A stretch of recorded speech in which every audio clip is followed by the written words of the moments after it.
She got her own house. She got her own house. She got her own house.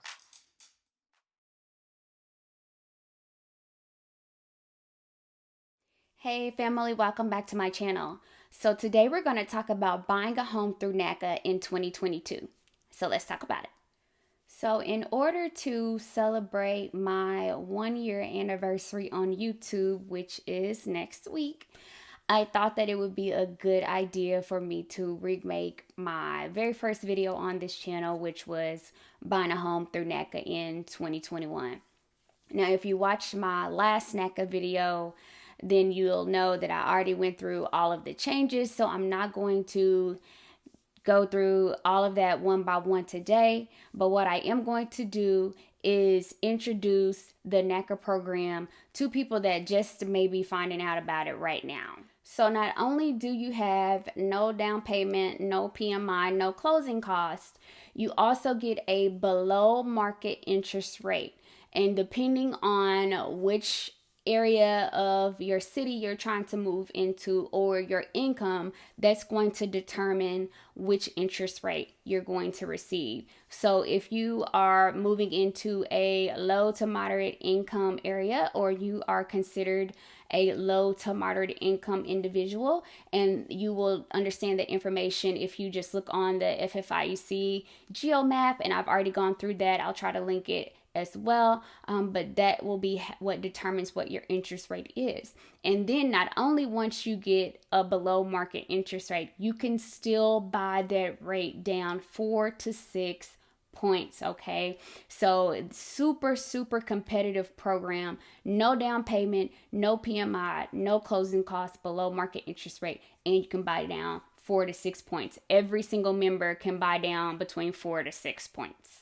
I know it sounds too good to be true, but it absolutely is not. There have been thousands upon thousands of people and families that Naca has helped achieve the dream of home ownership over the past several decades. So if you are interested in finding out how to get your home with no closing costs, no down payment, and no PMI, then watch the rest of this video and I'll get you on your way. Okay, so the very first step you're going to need to take in your home buyer's journey is to go to naca.com and register for a home buyer's workshop. This will be the very first step in order to get you signed up with Naca and understand what the Naca program really is, their mission, and how you're going to get through the process and what really is expected of you as a home buyer from Naca. So I'll flash something on the screen now. This is where you're going to go, like I said, and you're just going to put in very basic information regarding your name, your address, and then you can select a date. Now, these are regional workshops, and I think the one for Texas is for both Texas and Oklahoma. So they're done regionally. So some dates may fill up faster than others depending on how many people are in that particular region that are interested in the Naca program. So you may get a workshop ASAP, or you may have to wait a couple of weeks before one opens up. But I definitely recommend that you go ahead and complete this step as soon as possible, because you aren't able to move forward until you get your home buyer workshop attendee ID.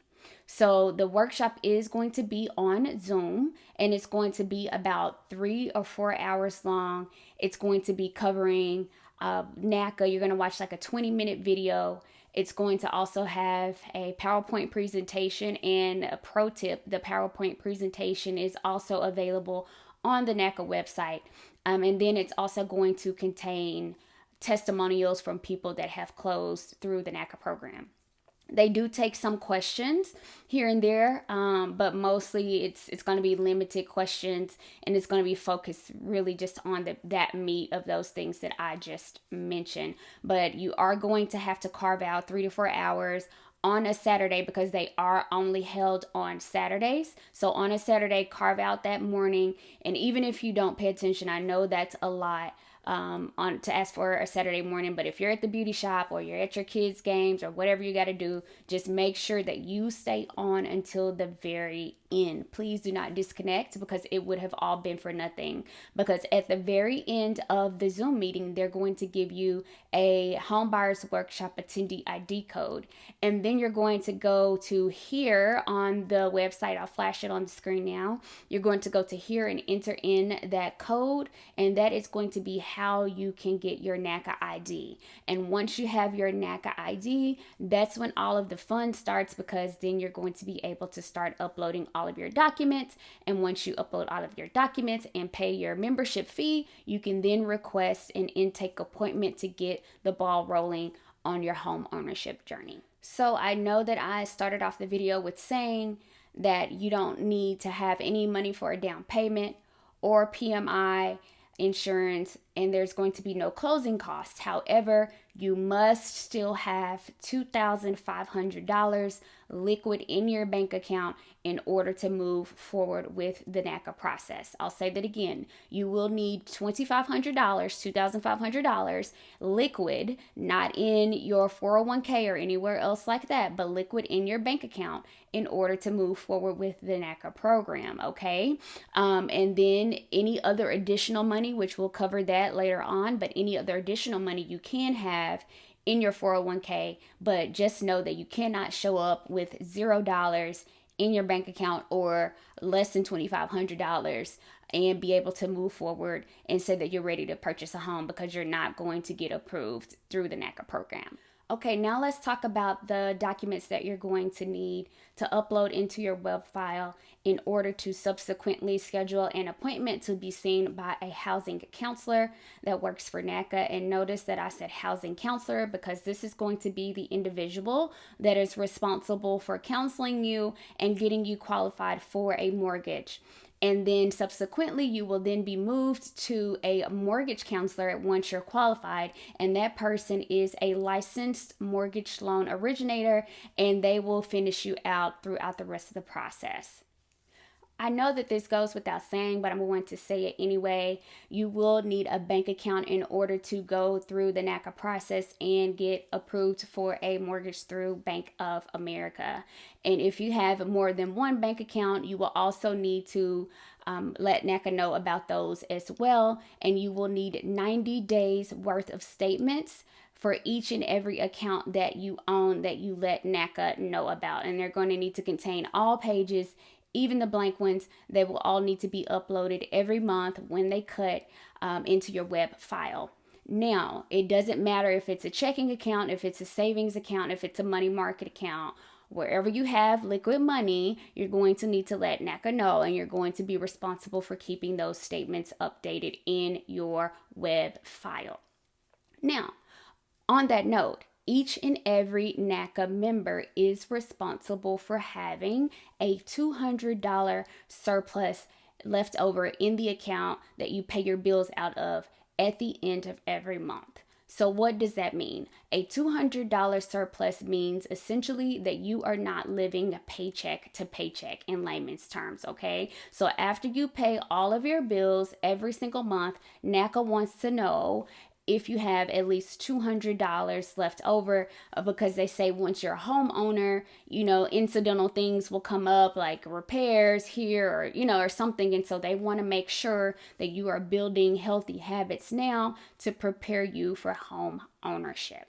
Along those same lines, if you are interested in getting a mortgage that is higher than what you are currently paying for rent, then you will need to do something called payment shock. And I won't get into depth today. I'll probably do another video, but essentially all this means is that you will be responsible for saving that difference. Say you're paying $1,000 a month in rent, but you would like to qualify for a $1,500 mortgage. You're going to be responsible for saving that additional $500 delta every single month on top of all of your bills until you close. And that's the same for the $200 surplus as well. You're expected to save that $200 every single month until you close. So if you're like me and you're doing a new construction and your house is going to take like 8 months to be complete, then you will be responsible for saving that $500 or however much your payment shock is, or your surplus, your $200 surplus, for the entire 9 months. Now, don't be like me. If you have been following my channel for a while, you know back this past summer, I almost messed up my entire process because I had personally stopped saving that $200 surplus, but thankfully I was still able to get requalified, okay? But just know that you are going to have to, before you can even get qualified, I don't think I said that, so let me stress that. Before you can even get qualified, you're going to need to show that you have $200 left over at the end of the month.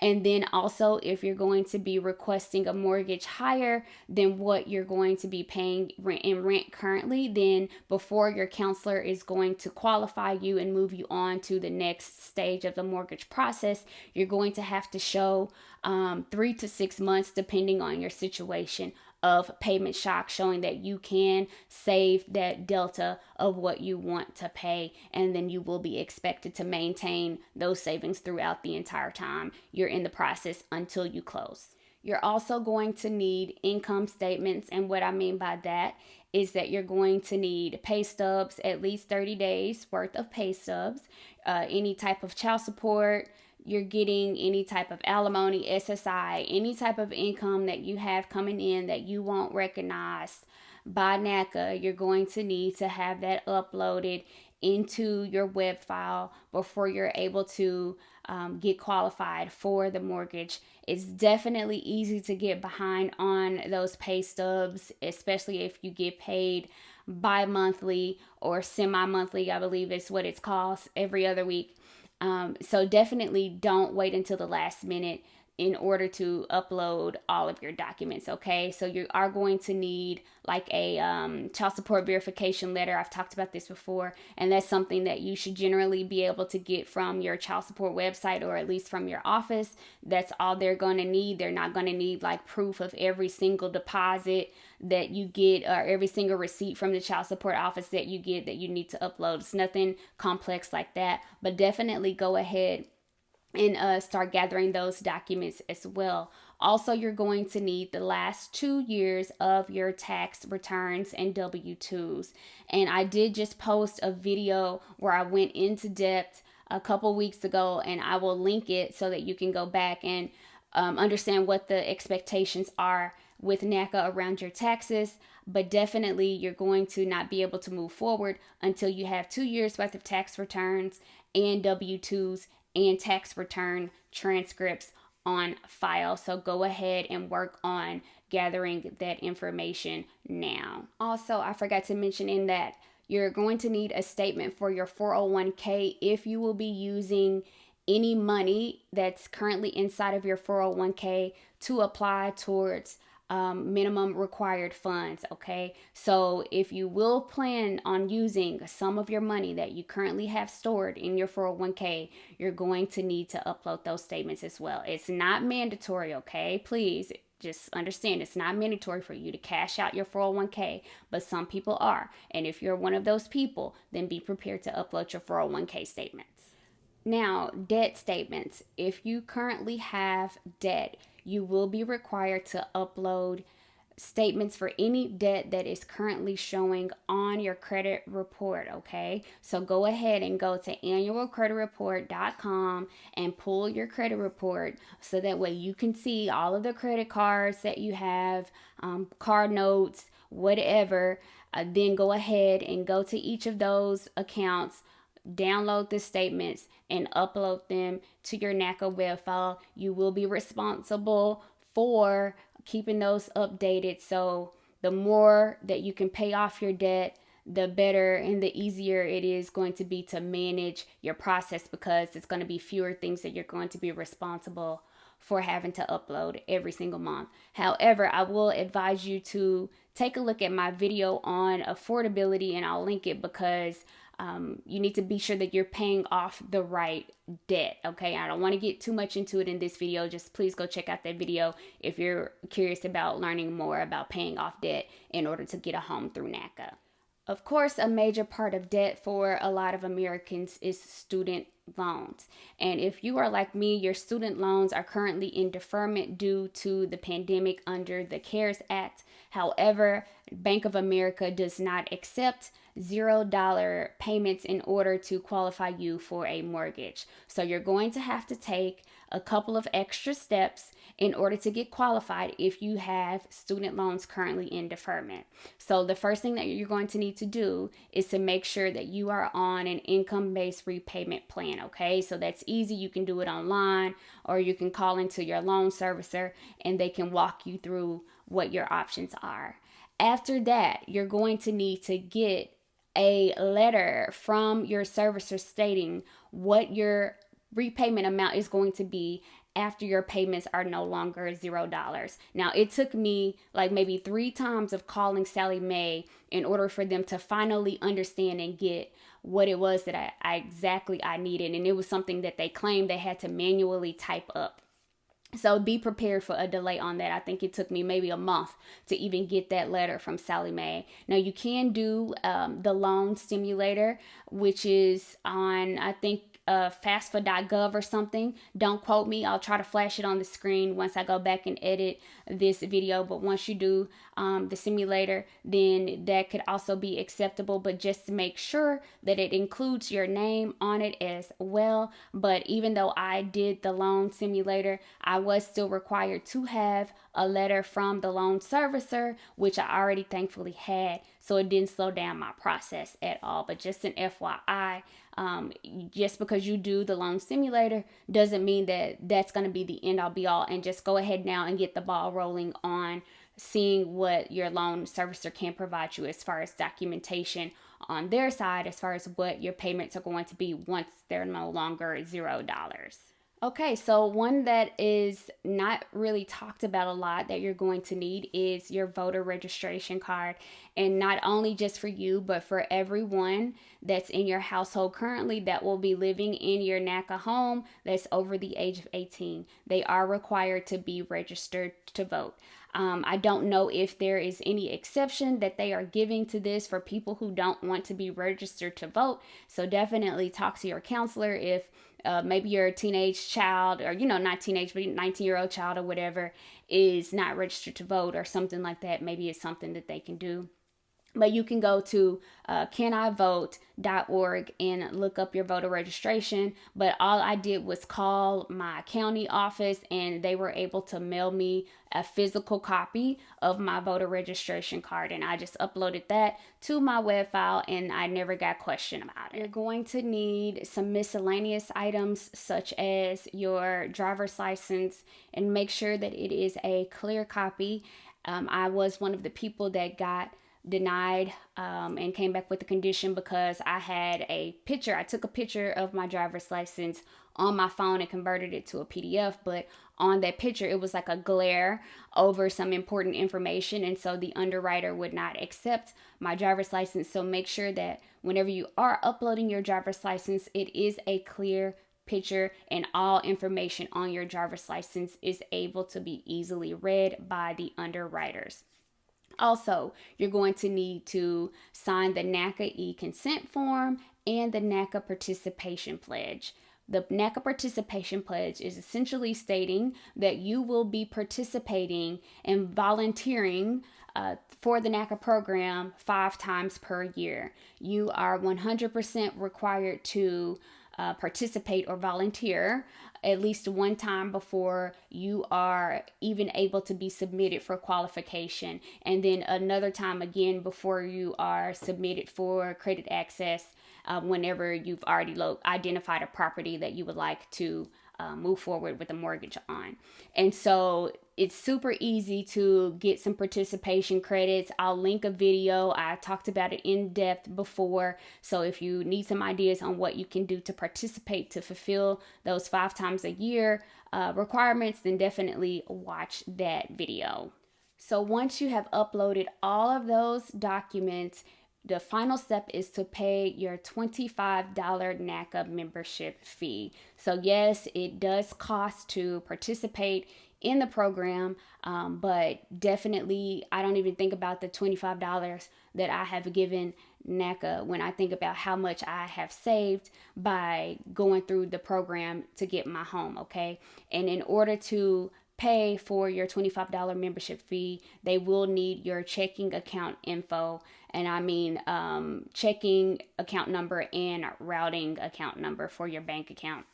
It's also going to ask you for a check number. Don't worry if you don't have checks. Just put in 0000 or 1234 or something like that. But I would just recommend just doing 0000 so that you don't have to worry about accidentally giving a real check number. But just do that, and then once that payment is submitted, it's going to come out of your account within the next couple of weeks. And then once that payment, and you don't have to wait until the payment comes out of your account in order to schedule an appointment. But once you put your payment details into the Naca system in order to pay for your $25 membership fee, then you're then able to request an appointment with a housing counselor and be on your way. So once you have your intake appointment, you should expect to devote a few hours, maybe 2 or so hours, to that appointment time slot, because you're going to be going over every single piece of paper that you have uploaded over the past however long you've been preparing.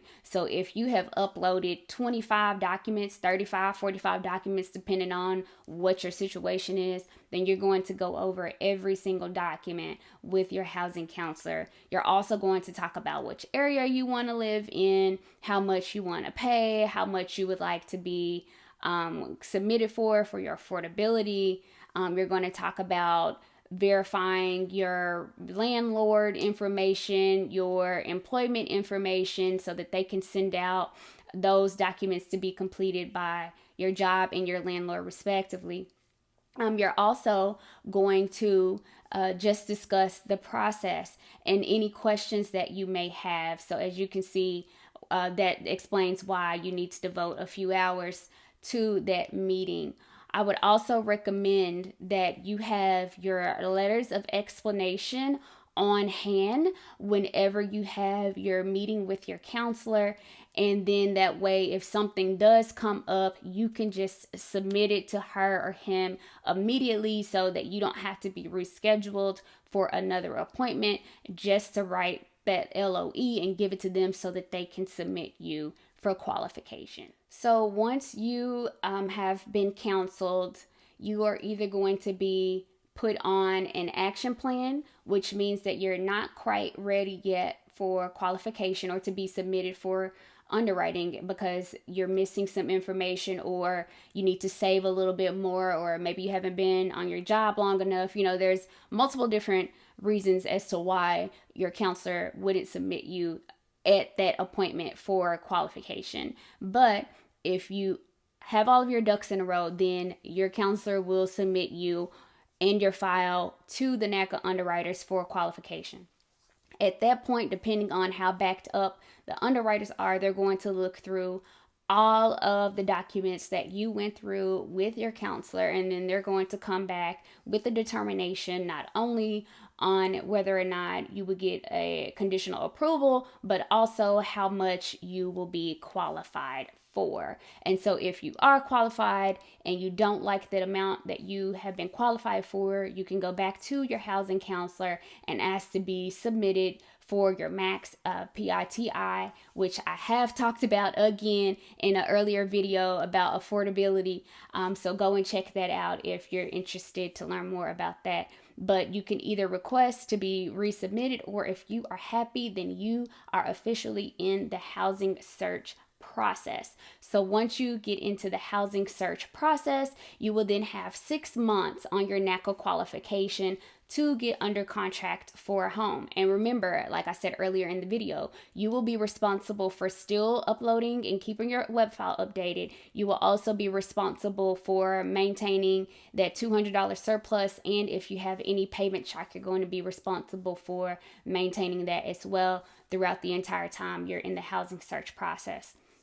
Once you then locate a home, put in an offer, get your offer accepted, then you will move into the credit access stage, which is where you will be looked at again, but a little bit more stringently this time by a different set of Naca underwriters.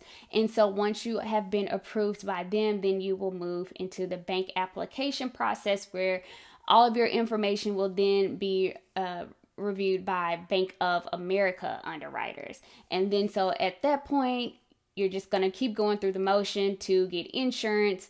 Make sure you have enough minimum required funds to pay for your escrow. Any type of options or earnest money or anything like that, it's going to need to be, proven at that point that you have enough money to cover all of that stuff. But then, yeah, you just close. And so I know I kind of rushed through this. I could have gotten a lot more in depth, guys, but I have made videos about pretty much 90% of this stuff individually. So definitely check out my channel. But if you are interested in being a home buyer and you may not have enough money for a down payment, or you don't want to have to pay, $5, $6, $7, $10,000 in closing costs, you don't want to have PMI on your loan for the entire 30 years, and you want a below market interest rate, then definitely look at Naca, okay? Because you are going to be able to buy down your interest rate on top of not having any down payment, no PMI, and no closing costs. So if someone has a more competitive home buyers program, please let me know, because out of all of the research I've done, I have not seen anything that has come close to Naca. So you are able to use certain grants and down payment assistance programs with the Naca program as well, but it just depends on if that grant wants to work with Naca. Also, if you're on Section 8, you can also use that in conjunction with qualifying for a Naca mortgage. So that is it, guys.